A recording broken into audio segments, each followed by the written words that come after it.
ميدو لعيبه كويسين قوي مهاريين رغم ان هو لسه سنه صغير، وعجبني ان شاء الله يكون موهبه مبشره باذن الله. نشوف نجم كبير كده يجي ورا اكتر من اللي كنت بجيبها. ان شاء الله كده نشوف حاجه كويسه باذن الله. يلا دوس يا كابتن ميدو.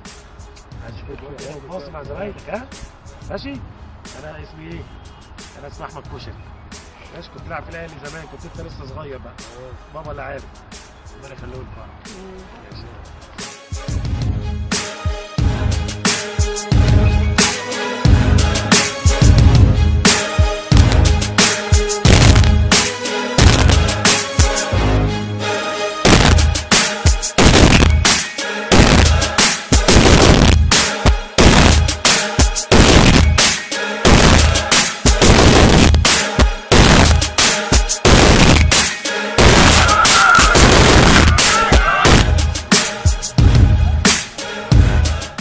مدرب ميدو.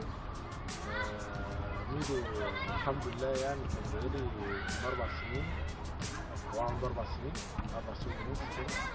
الحمد لله دلوقتي يعني ما شاء الله عنده 6 سنين، وتنبأني ان هو احسن لعيب في مصر، وبكره ان شاء الله يعرفوا اللي كلامي صح. لعيب كويس جدا واشول ومهاري وبيحب يلعب من لمسه واحده، ما بيحبش الاعلانيه، وفي السن ده بالذات اي سن ده بيحب ان هو ياخد الكوره ويلعب الكوره مع نفسه، الا ميدو. ميدو بيحب يلعب اللمسه واللعبه. ان شاء الله هيبقى لعيب كويس جدا ولعيب كبير، وان شاء الله احفظوا الاسم ده. ميدو نادي الطيران.